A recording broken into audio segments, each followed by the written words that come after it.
Namaste, namaste. Hello, chickens. I am I'm cleaning out my closet. There is just so much random shit in this room. But you may not be able to tell, but this room is slowly getting clearer. I've been on a mission to throw away something every day. I haven't been able to stick to it fully, but I have thrown away something on most days. Old bits of white tack.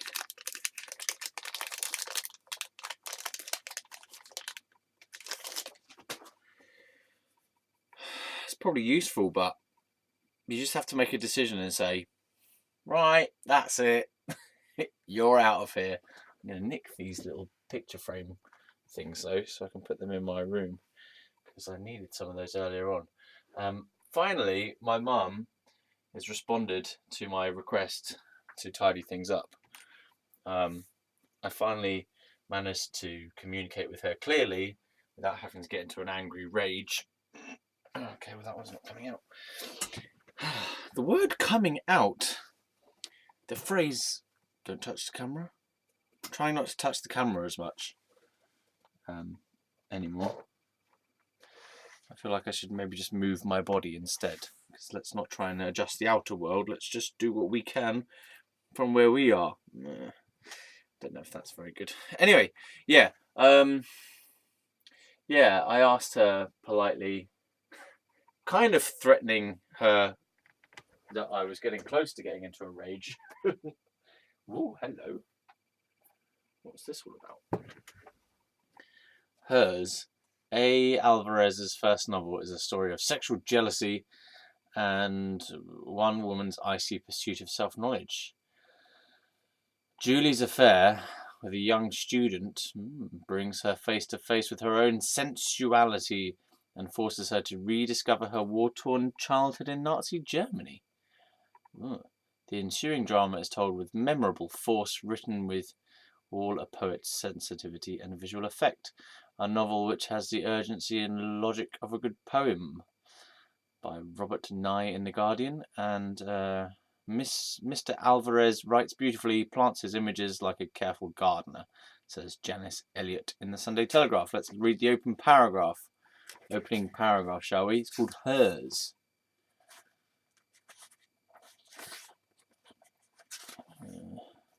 She was 10 years older than Sam, but looked younger. I'm bored already. Not that he looked any older than he was, which was 22.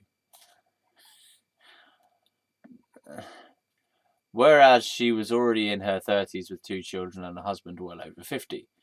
From where Sam stood, that was older than God. That's ridiculous, you utter muppet. No one thinks you're older than God. Yet she looked like a child. Blonde, fragile, with cool blue eyes. Blonde and fragile with cool blue eyes. Naked as well. And the smooth face of a 14-year-old girl. High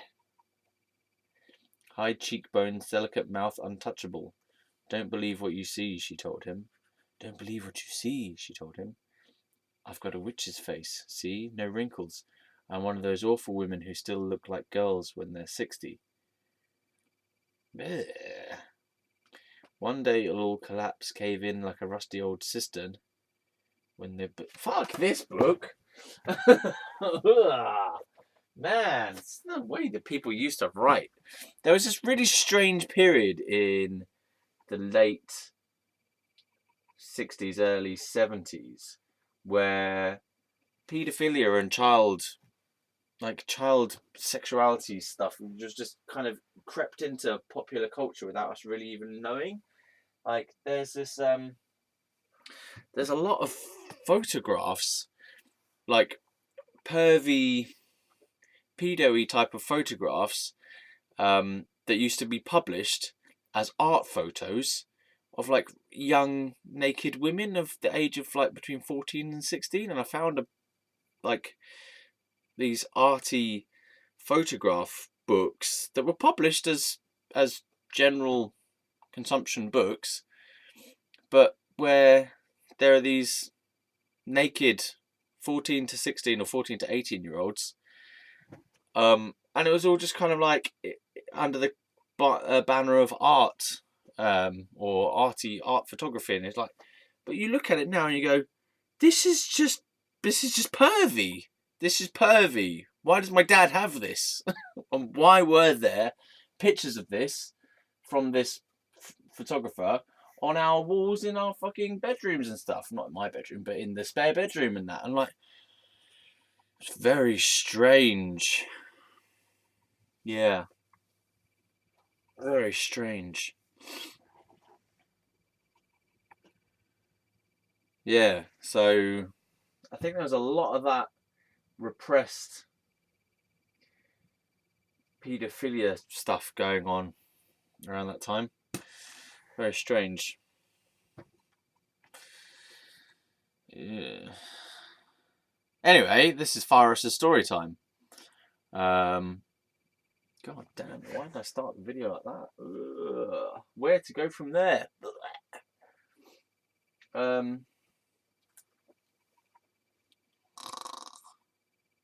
did I begin this? The words coming out. The words coming out kept coming out of me. They keep coming out of me. The words come out and coming out keep coming out of me. And every time... So, the words coming out. Let's talk about the words coming out. This is Fieros. Hello on Fieros' story time. Signing in, signing on, cracking off. Coming out. What would I come out as, though? So, I remember when I was at secondary school, coming out was a big deal. It was a big, scary deal. It was part of the homophobia of the culture, as in, people were teased about coming out. So coming out was another one of these like phrases that you had to avoid saying, or when you did say the phrase coming out, it would be picked on. So if you say like, "Oh, are you coming out tonight?" it was turned into a joke like, "Oh, no, I'm not gay. Are you coming out tonight because you're gay?" Something like that. It was all this homophobic, silly homophobic jokes going on there. Very childish and puerile. Yeah. So, coming out is a phrase that has this kind of stigma attached to it in my mind. So if I see the words there, they register with me, and it's like, coming out. I used to be picked on about this phrase, coming out. And then I did come out to my parents and to my friends and everyone, actually, when I had this boyfriend, Charlie.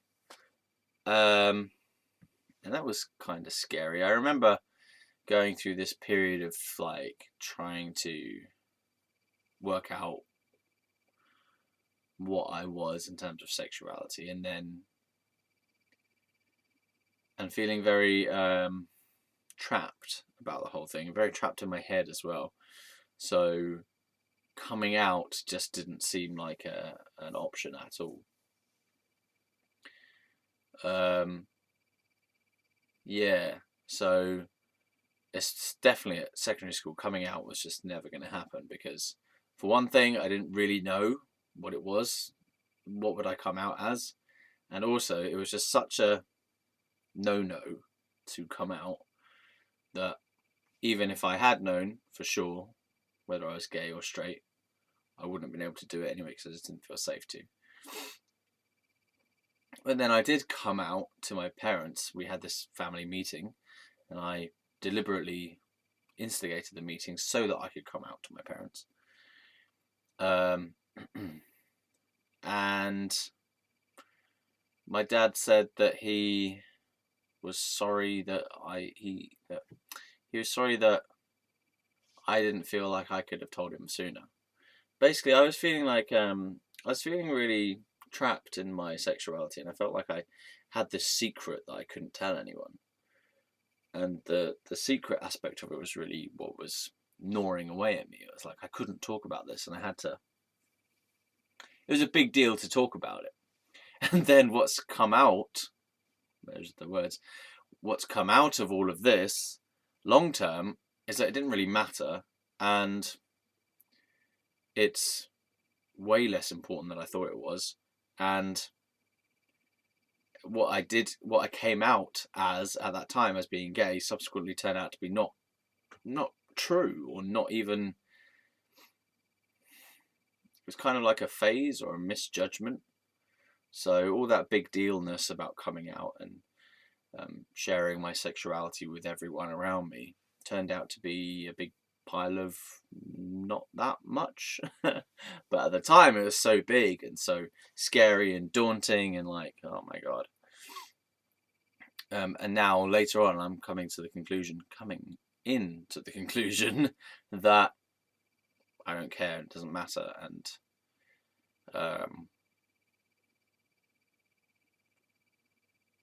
and that there is no big deal about coming out. I could come out as gay, straight, bi, anything, and I still wouldn't care. It still wouldn't make any difference. It wouldn't make any difference to me, if that makes sense. I think. It just doesn't feel like a big deal, coming out. But the words coming out have been popping up a bit like a kind of sign from the universe, like coming out, coming out, coming out, coming out. It's either come out or coming out, or come out or coming out, or come out or coming out, or to come out or came out, or coming out or come out, coming in, come out, coming in, incoming, coming out, come in, come out, right? And I'm thinking, well, what would I come out as? Gay?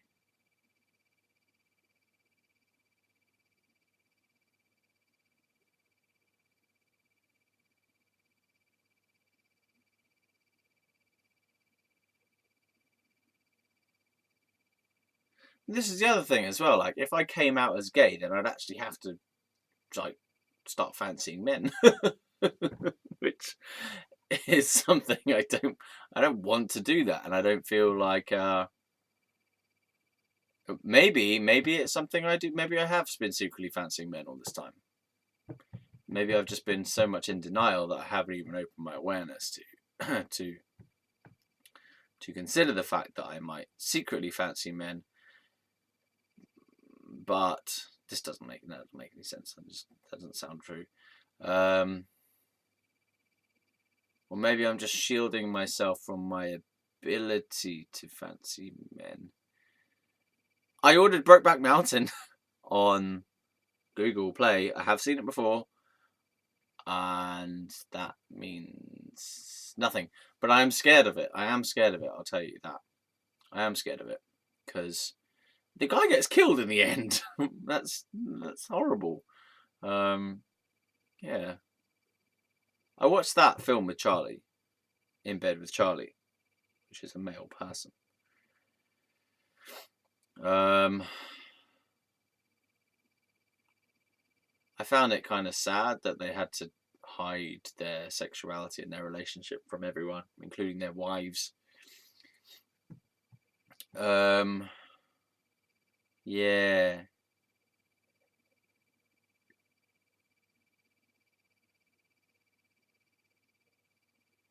So I'm kind of afraid of watching it again. I'm afraid it's going to bring back old memories of being with Charlie, that I'm not going to enjoy those memories. Charlie used to make me watch Queer as Folk as well, which I didn't enjoy either. I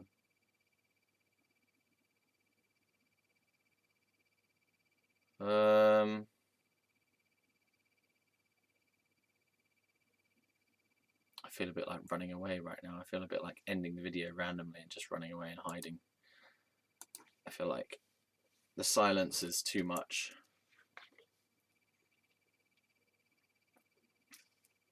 Like, I'm not allowed to be silent as well. I'm not allowed to be silent on a video. It makes you want to run away.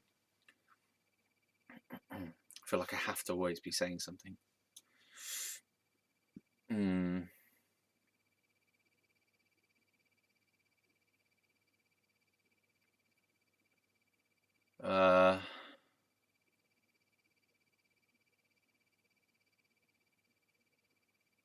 Yeah, but I said this to my friend Tommy the other day. I said, coming out keeps coming up.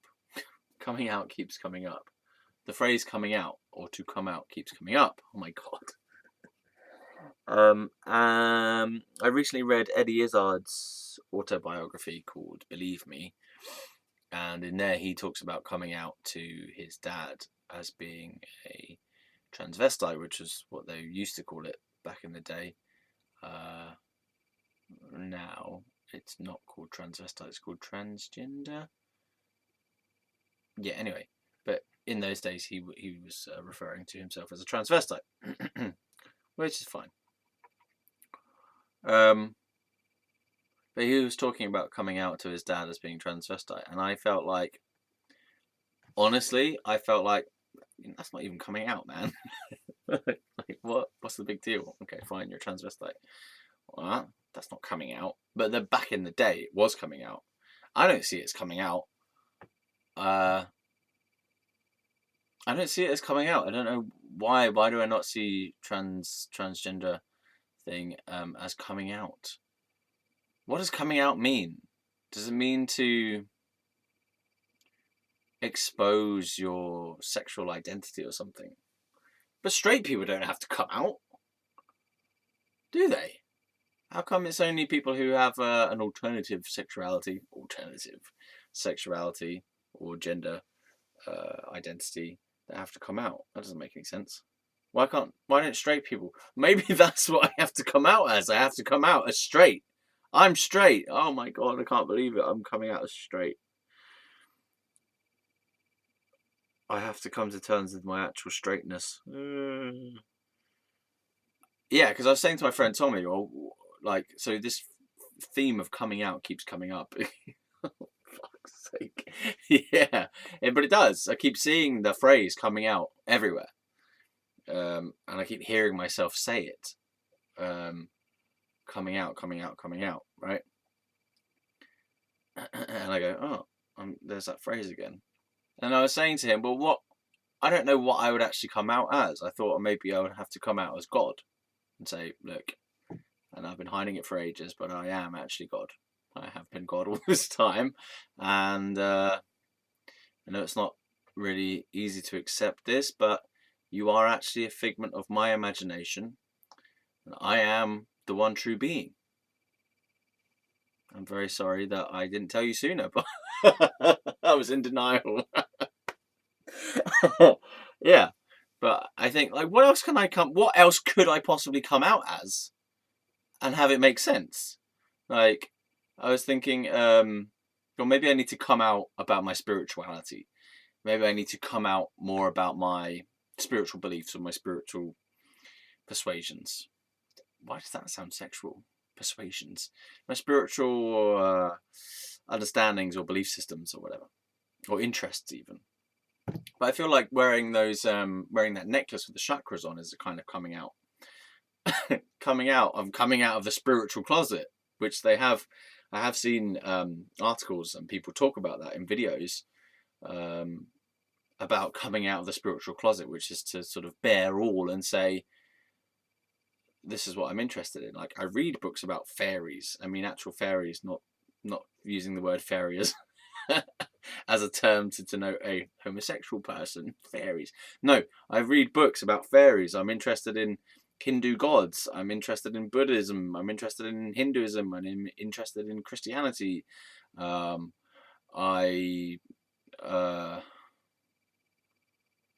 What else? I'm interested in tarot and energy card readings. I'm interested in the chakra system. I'm interested in energy healing. I'm interested in auras. Not only am I interested in these things, but I invest a sense of meaning in them as well.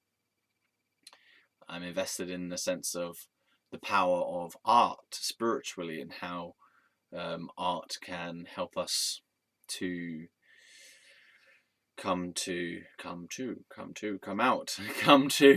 art can help us move into a deeper appreciation of life, a deeper consciousness. Art can help us get in touch with God.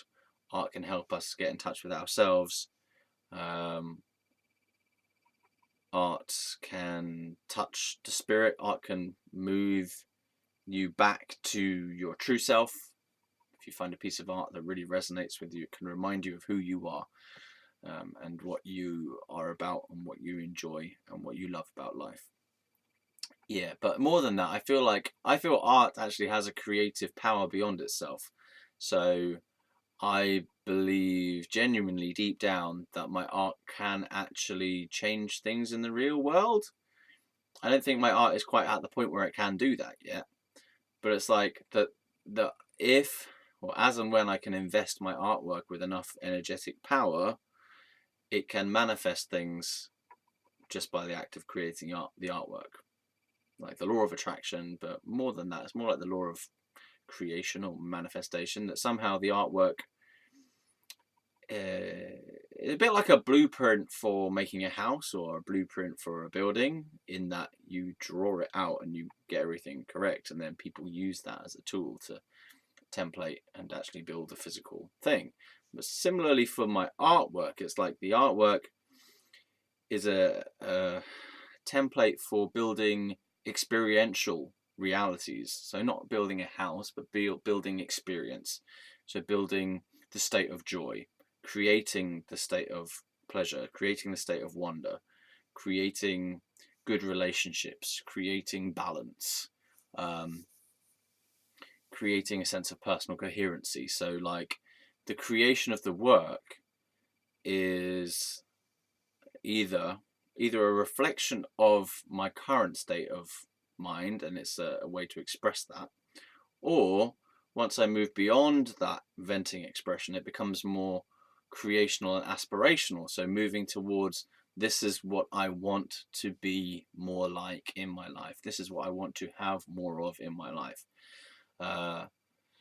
This is the direction I want my life to go. This is the direction I want the feeling of my life to feel like. So as I draw my pieces, I'm thinking, okay, what do I want the experience of my life to be like? So more coherent, more whole feeling, more rich feeling, more abundant feeling, more harmonious, stuff like that.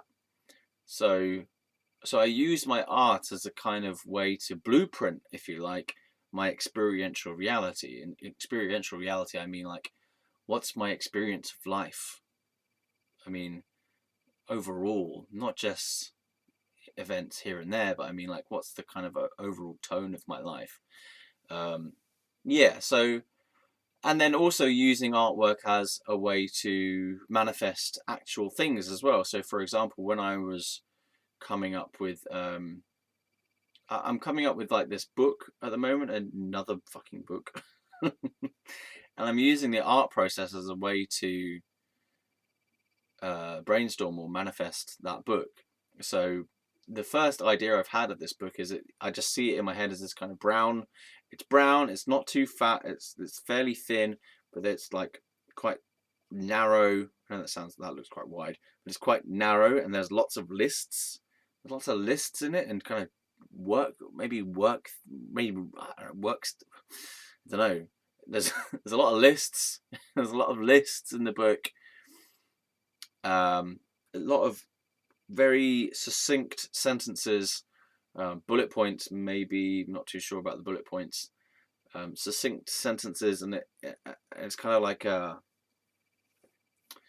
one thing leads to another, but everything's very centered. Everything, the balance of the book feels very contained. So it's like you look at the page and you feel like everything's very balanced and equal. So maybe the words go across the page in a very similar uniform way across the whole book, or it creates a shape or something with the contour of the words, something like that. Yeah. But I just got this feeling that it's very kind of like within two perpendicular lines, and it feels very much like all the words are almost like a grid. So it's very, very coherent feeling. Yeah, maybe the sentences are all of a similar sort of length. I don't know. Yeah, and and there are like ideas about what's it about, and it feels like it's about spirituality and relationships and community, um, realizations and God and rules. I feel like, I don't know, fucking rules or tasks, even exercises, like a workbook, with lists. So, so the way I started this was like, I have this vague general sense of it. It comes to my mind every now and again. I'm like, I really need a book. I need a book like this. This is the type of book that I want to have, right? And I don't know where it is, and I just keep feeling it, like it's something there that I think needs to happen, and I can imagine it quite clearly in like sort of parts of it very clearly. Like I can imagine flicking the pages through, and I can imagine the cover. It seems to be brown, okay, and like lists, some kind of feeling that as you go through the book, it's kind of clearing you and cleansing you somehow. Like your mind, you feel more coherent in yourself as you read through it, because it's like that's the energy I put into the book. But also it feels a bit kind of like a Sikh, like Sikhism type of thing. It feels like it's got an element of Sikhism and Buddhism. Sikhism and Buddhism mainly, not Hinduism. Hinduism feels, these are just my meanderings at the moment, obviously, but so Sikhism feels orange to me, Buddhism feels brown to me, and Hinduism feels kind of reddy, browny, purple. That's just my feeling of it. It's got this kind of energy around the whole thing. Reddy browny purple for Hinduism. Sikhism definitely feels very orange overall. I mean, they've got a lot of orange symbolism in their flag and their turbans, right? That's a very strong colour for them. But I feel like that's permeates throughout the whole tone of the religion itself as well. Buddhism, again, I feel it. I know they wear different robes and stuff, but it just feels brown. The whole feeling of the origin of the religion is brown as a color. Yeah, and Hinduism again, like this kind of red, thick red, purpley browny color. Yeah, it's very powerful, that Hinduism color though. Very much stronger than the others. The Sikhism one feels a bit kind of diffuse and light, which is nice. Buddhism feels, I don't know, but the Hinduism is like really strong. It's like deep rooted one. Feels really powerful, like tree roots thing. Yeah. Okay. And what else? Oh yeah, so using the art process to start to manifest this book to coming out of me. Oh my god. Yeah. And the way I've done it just originally was I just drew this tiny little picture that I have in my head of it, of this brown book with lists. So I just drew a little rectangle on a page, tiny little rectangle, and then I drew another one with some lists on it, tiny little rectangles on a page, right? And I was like, that's all I've got at the moment. I just feel this book. It's about spirituality. It's about lists, fucking lists, right? And it's also something to do with community as well. There's something to do with community and relationships in there, like building harmonious communities and relationships, and spirituality practice. I don't know, authenticity. I feel like I know a lot of stuff about how to communicate authentically, and I feel like I can sort of almost even put it into lists of phrases to use or something. Yeah, lists, loads of lists of phrases of how to speak authentically. That obviously that sounds prescriptive, right? But I don't know. I've got lots of lists. Why I keep saying the word lists? Okay, lists. Yeah. Okay. And so I drew these little rectangles, and then I made them bigger. I was like, well, what is in here? So I'm just slowly expanding the concept of this book. And so on the next rectangle, I put like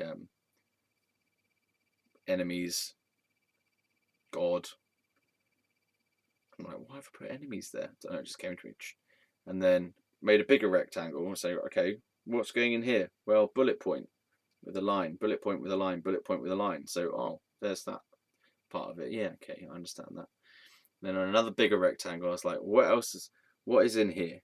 And it says God, spirituality, community, friendships, authentic communication.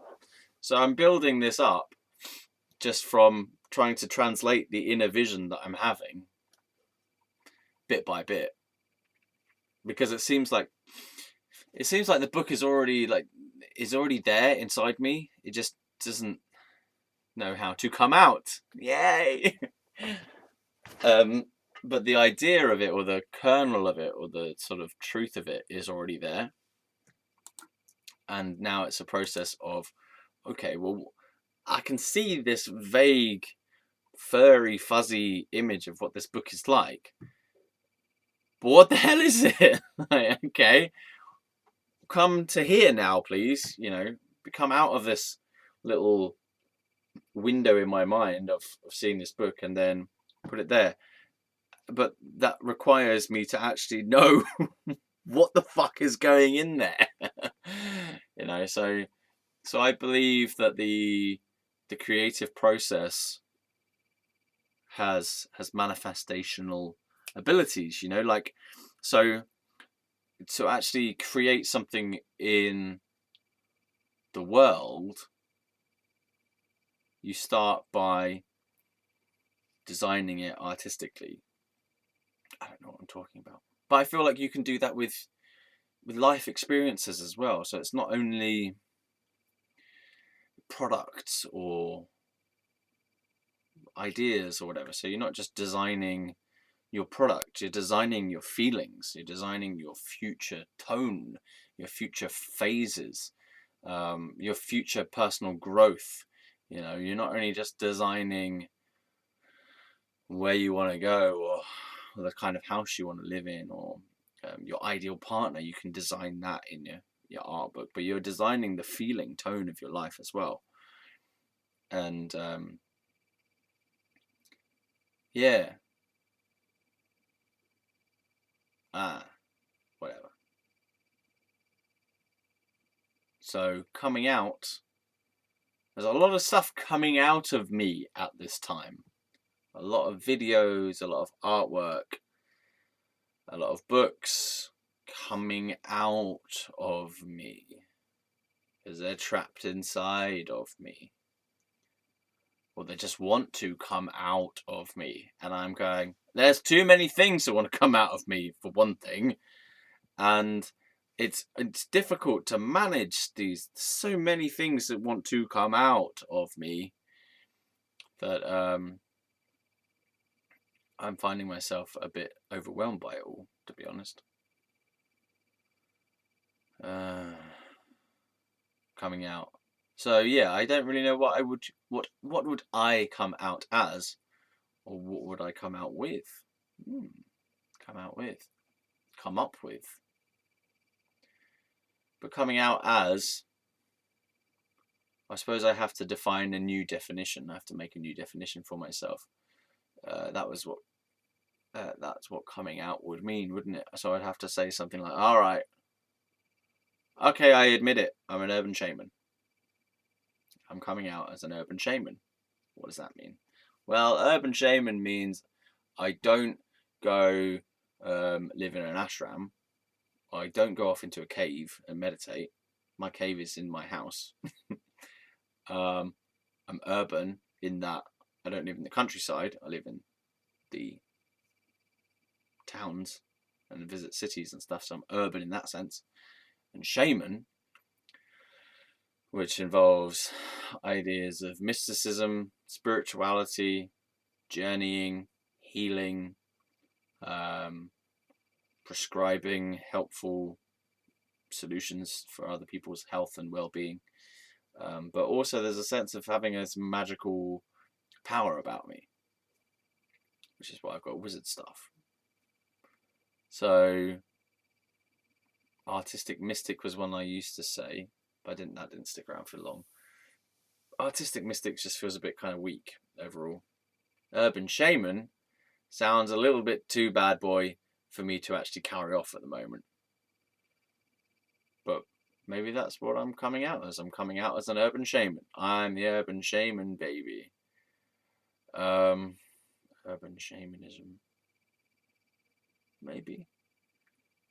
But then I have to back that up with something as well. I can't say, oh yeah, I'm the urban shaman. And they'll be like, well, what can you do then? Shamanize me. I'm like, I don't know. And then I get my wizard stuff and go, shh. And they go, oh yeah, you are the urban shaman. But I think there's part of me that doesn't believe that I can do what I can do. And part of me that just knows instinctually that I can do what I can do.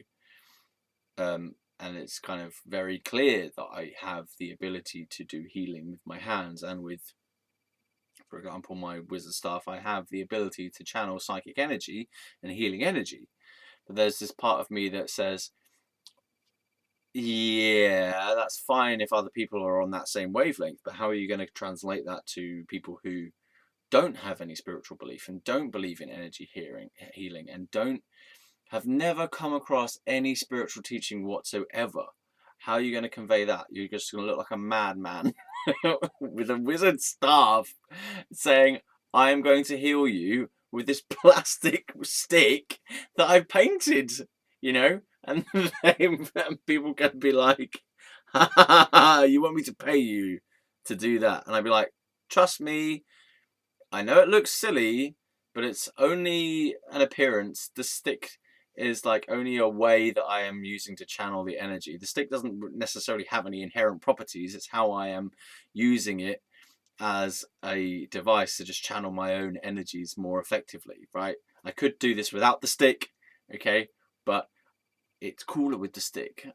Okay, I could do it with just hands, and I have done it with hands, and I often do it with just hands, but the stick is cool because it's much more focused and much more directional. It's like, shh. Okay, so so I'm an urban shaman, because the shamanism aspect is not only it's like not only the healing part, but it's the mysticism part as well. You know, you have to be in touch with some deeper part of yourself, and the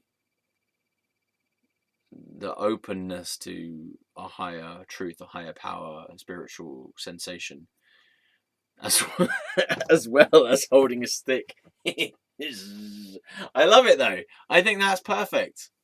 It's a perfect representation of who I am. Really, because it combines the silliness, the performative silliness of being a wizard, which is something that we don't have in an authentic representation of. We have the wizard in the film realm and in the book realm, but when you dress up as a wizard, you just look like a muppet, right?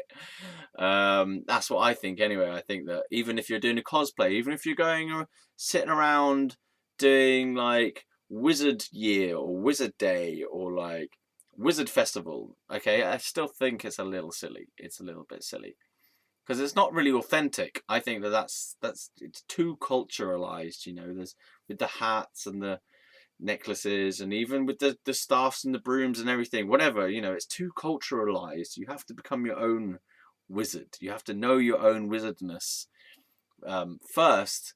And then that stuff just is a reflection of what you already are. You don't put the clothes on to make you feel like a wizard. You already know you are a wizard. So then you express your wizardness by your own wizardiness. Damn it, you know. Don't try and appropriate wizardness from outside of yourself. You are the wizard already. If you know you're a wizard, deep down you have wizardry inside you, then you must just express that. But do not try and grab it from the outside. It must come out of you. It must come from you, come out of you. That's where this word come out is coming from. What is this video? This wasn't where I was supposed to be going with it. Oh well. There seems to be more a video about creative process, being yourself, being myself, coming out as a wizard. I am a wizard. I'm an urban shaman. Urban shaman sounds quite strong. I'm an urban shaman.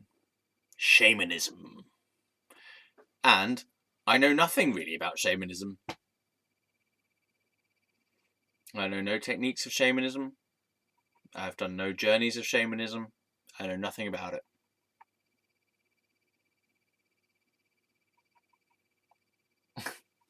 But I am one. Ow. Yeah. I'm not going to do a shamanism course. Yeah. This is something that bugs me a bit about spirituality as well, is that like there's something about it where it's like the more you appropriate, the more things that you have of spiritual items, the more crystals that you have, the more little figurines you have, the more posters you have or whatever, the more of these things you have, that it makes you more spiritual. But no, because it doesn't matter how many cool mandalas you have or spiritual hippie style things that you've got, if you're not actively in touch with those things and relating to them on a daily basis or on a weekly basis even, like if you've got Buddha statues all over the place and you're not actually sitting down and communing with your Buddha statues, and you're not even touching them or speaking to them or like offering things to them or like seeing what they have to offer you, if you're not actually involved in these spiritual items and they're just there as decoration, then you're just trying to bring yourself the appearance of spirituality rather than actually investing your sense of self and gaining something real from these things. Like, I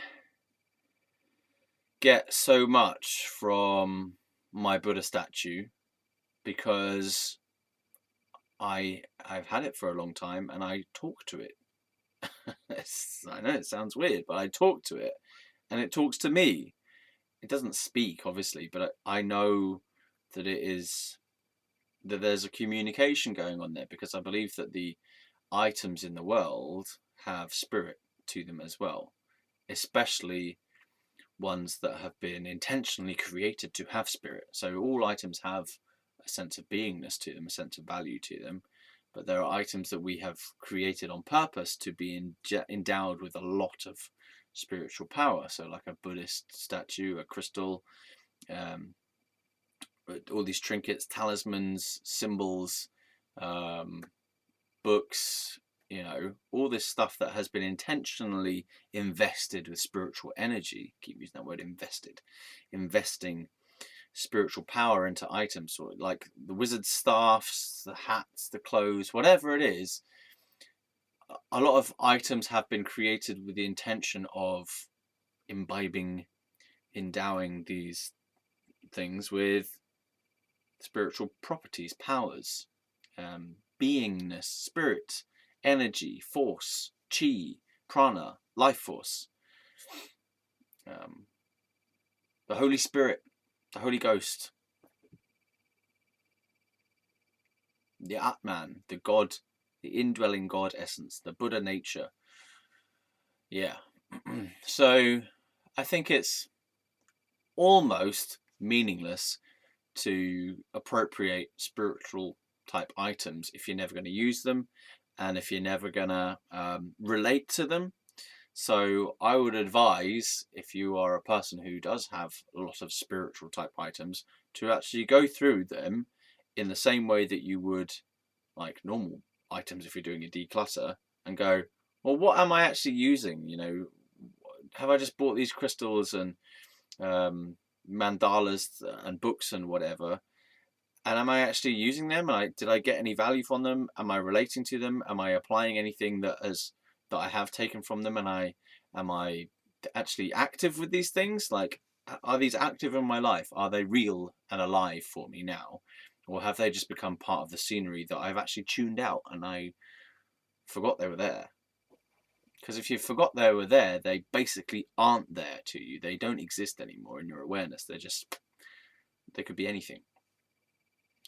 So I think that spirituality, you have to be focused, and you have to kind of intend to relate, and you have to be active in this. Otherwise, it's just like,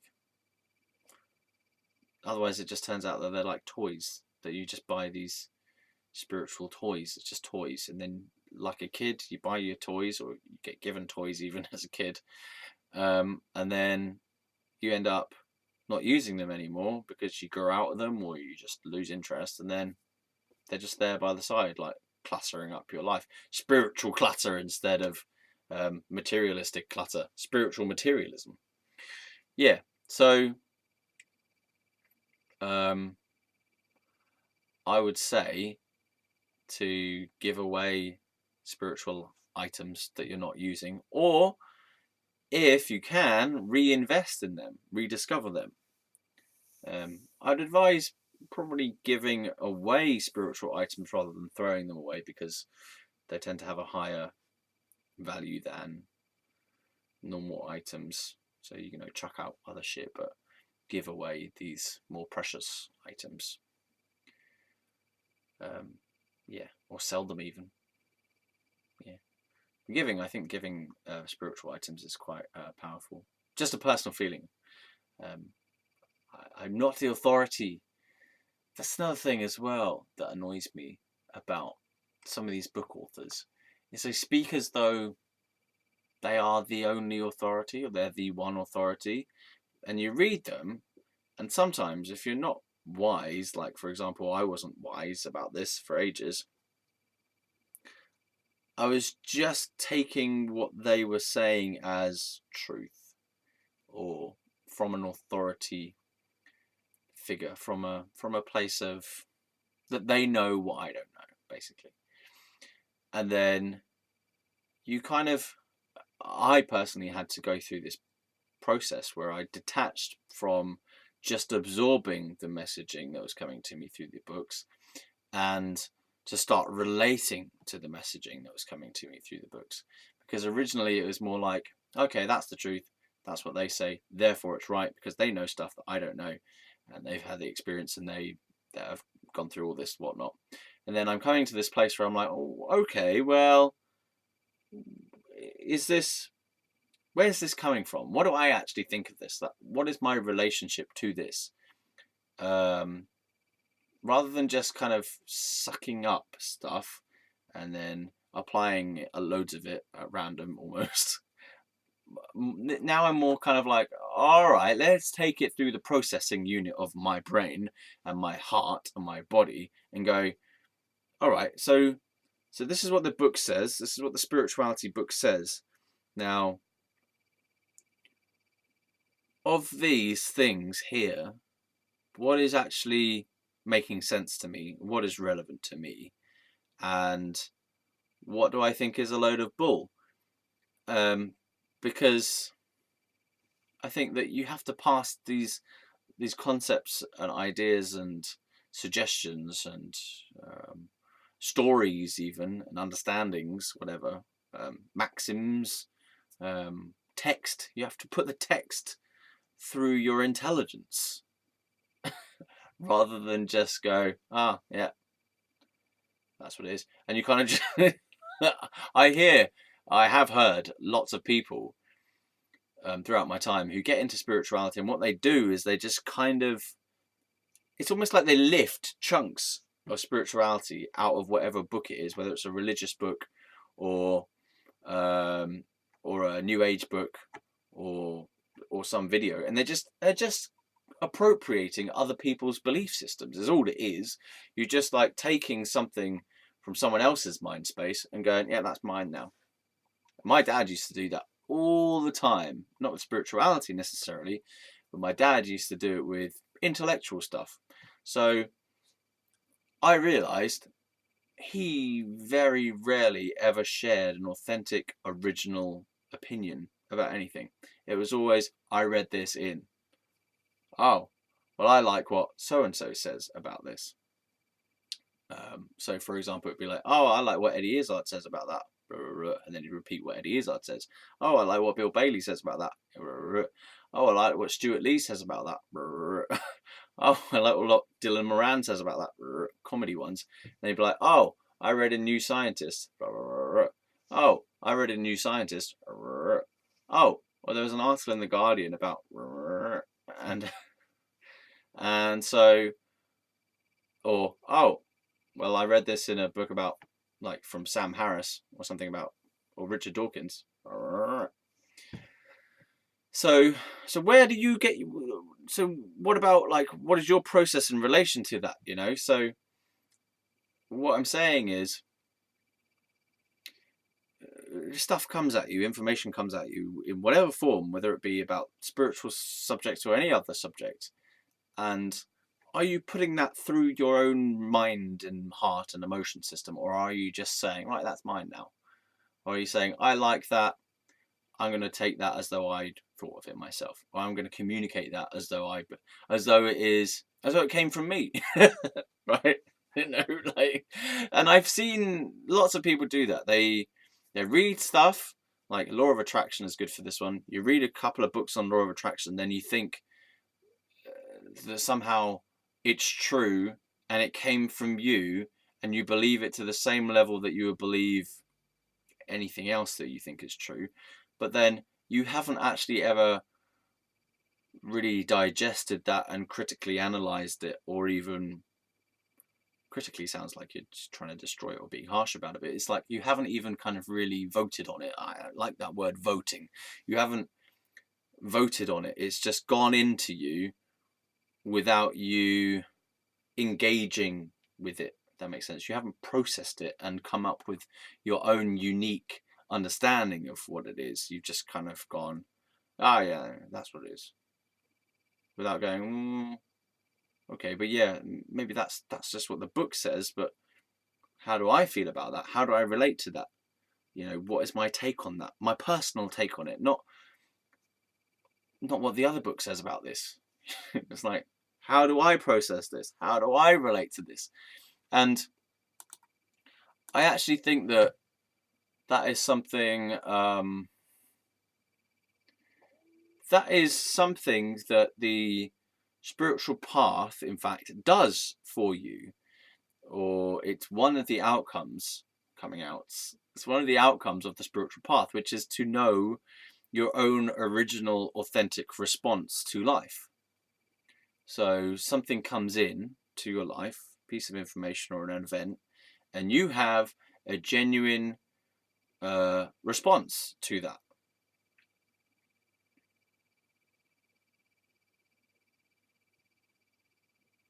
But that takes some time.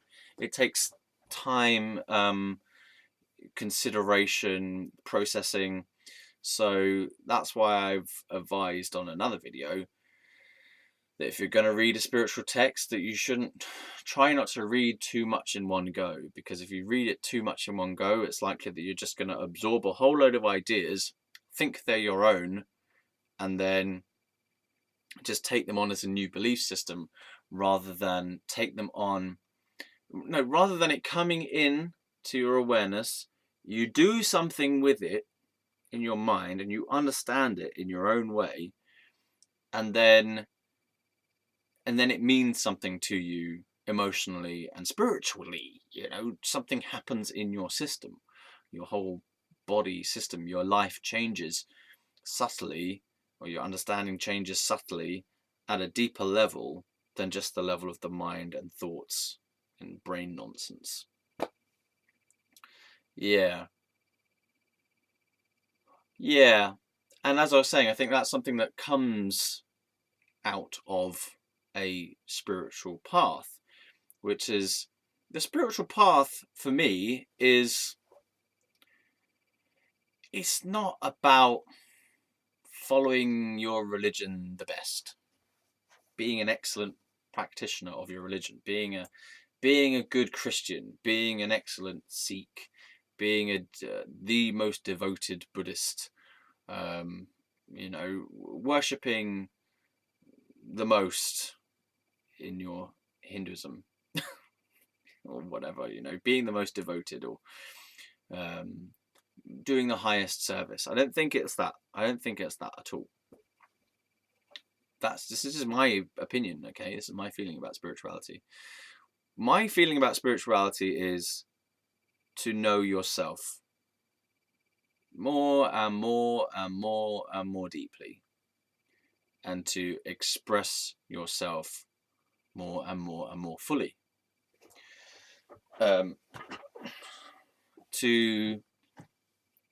To get in touch with your deepest spirit, and to have that as an ongoing deepening of going inside to deeper and deeper parts of yourself, and then to bring forth that depth and that deepening, bring that forth, have it come out of you in an expression in the world.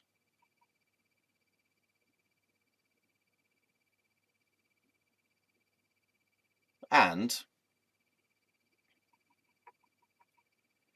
for there to be an ongoing inclusion of more and more parts of yourself into the understanding of what yourself is. So you're bringing more and more parts of your fractured psyche into the light of consciousness. You're bringing more and more parts of how your body operates into your consciousness. You're bringing more and more parts of your outer life into your awareness. You're bringing more and more acceptance and inclusion of other types of people and other people in your life, and welcoming more and more and more of your experience to be a part of you. So you could say that's what love is doing. To be loving is to be more and more inclusive and accepting of the world that you're in. And so you start by being more and more accepting and including of the things inside you that you're aware of. And that's what loving yourself means, which is where you become more and more aware of what is in yourself, and you allow those feelings and thoughts and understandings to be a part of yourself. And then the loving experience grows when you allow more and more people to be themselves, and you allow more and more people to relate to you, and you allow yourself to be accepting of other people in your life more and more deeply, and you allow yourself to relate to the world more and more deeply and authentically. And then we've got a final part, which is well, maybe it's not the final part, but it's another part of spirituality, which is approaching the divine or God or oneness, so that you're moving towards, so all this acceptance of other people and acceptance of life and acceptance of yourself in your body and in your mind and everything, you're starting to move your way towards vibrating at the same level of understanding as God.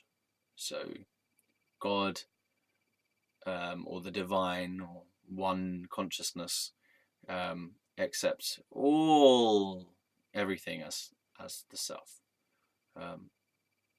accepts every expression of life as what the truth is, as what oneness is, as what God is, what the divine is. And so you have a merging of all your physical, emotional, mental understanding and experience with the divine essence of life, so that your whole body feels like it's an expression of God. Your mind feels like it's an expression of God. Your heart and emotions feel like it's an expression of God.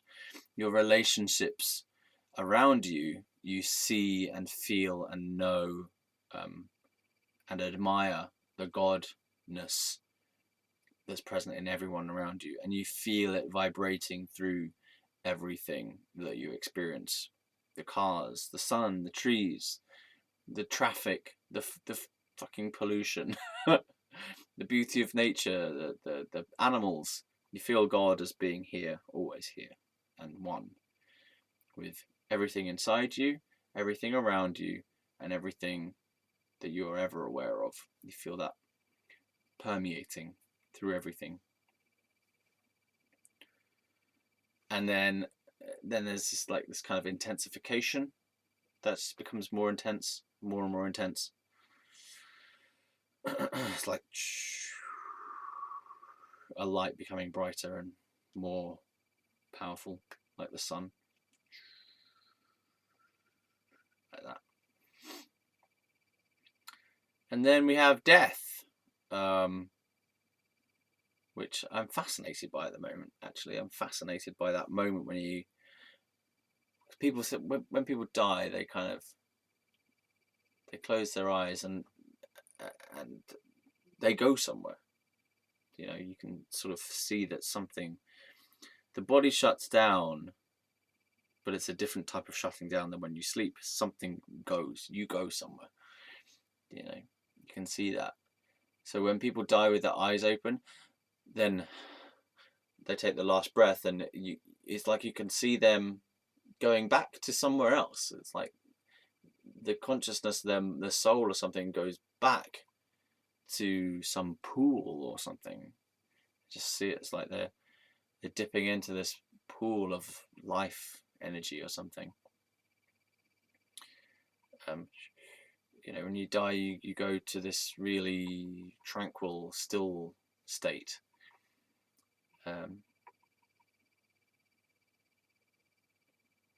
Yeah, so I find that fascinating. Mainly because I went through this period where I thought I was actually dying. And quite a few people have been dying in my life as well. So that's been interesting. Plus we had the Infinity War film this year, where a whole load of people died in that. A whole load of heroes died in that. And we saw a lot of deaths happening in that film,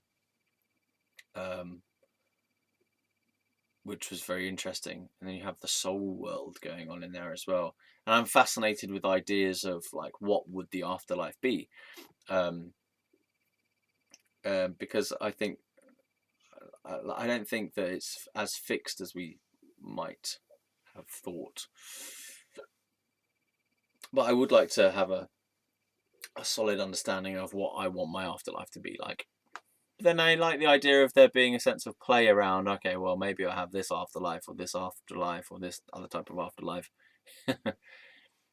And there's this feeling like, well, is there one truth about the afterlife? Is it an objective afterlife? You know, like, is it kind of, there's only one afterlife that everyone goes to? It is like this, if that makes sense. So, you know, my afterlife is going to be the same afterlife as your afterlife, you know, because I'm interested as well, like, in people's personal understandings of heaven and hell, even, but more heaven than hell. I think I don't want to get into hell right now, but people's personal understandings of heaven, like, because I think probably, this is just an assumption, that if you ask lots of different people what their idea of heaven is, even just from that word heaven, in the context of an afterlife, after this life, ask them what does heaven mean to you? What would heaven be like? How do you imagine heaven to be like? Or when I say to you the word of heaven, what do you come up with?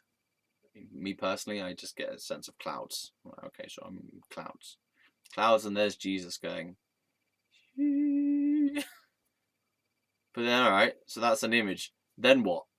Oh, nothing. It's just that for eternity. Just. So every time whenever I go to heaven in my mind, it's just that clouds, maybe these gates, and Jesus going. Well, it can't be that it. And where am I there? Am I there? What, I mean, do I just become Jesus on the cloud going, no, because I'm seeing that. So what's my perspective there? Do I have a body there? Am I just, do I just become a witnessing consciousness? I'm just seeing that, but I don't have a body. Like, I don't feel like I have a body. I think I'd have to put effort into actually imagining myself into that situation. And there's Jesus, and he's just like, yeah, come in. Come in. I'm like, what's through the gates? Well, it's just a lot of nice scenery, hills, rabbits. Teletubbie Land, basically. It's Teletubbie Land. My form of heaven is Teletubbie Land. There you go. It's Teletubby Land. That's heaven. So I get to the pearly gates of heaven. Jesus is there going, ah. I'm like, I'm wearing jeans and a shirt, t-shirt, shirt and jeans, white shirt, blue jeans, white shirt. I need to get a white shirt then. Otherwise I'm not getting into heaven. Right, so I'm wearing blue jeans, white shirt, brown belt, black belt, brown belt, white, no, I can't have white belt. It's just silly. Maybe it is a white belt. No, whatever. Who cares what I'm wearing? Okay, there's the gates. Jesus is going. I'm like, okay. And he's like, come in. And I'm like, okay, let's go in then. I feel like I'm wearing a hoodie. Not this hoodie. Maybe it's a white hoodie actually. So I'm wearing a white hoodie. Maybe it's got my Fieros logo on it. Maybe I should be wearing black jeans then. Who cares what I'm wearing when I go to heaven? Jesus is like, come on, come in. Very softly spoken, come in. And the gates, they open. And then it just opens into Teletubbie Land. That's all it is. It's just Teletubbie Land. It's just lots of hills and rabbits. And the sun. It's the Teletubbie Land. That's heaven for me, is Teletubbie Land. Oh, God. And what do I do in there? Well, I'm now just imagining myself being in the Teletubby world with the new. That's my understanding of heaven, Teletubbie Land. What's your understanding of heaven? Have a think. Get back to me and write it down in the comments, or make a video yourself. I just find it fascinating. What do we perceive as heaven? Teletubbie Land. I've got to watch some Teletubbies now. Bye!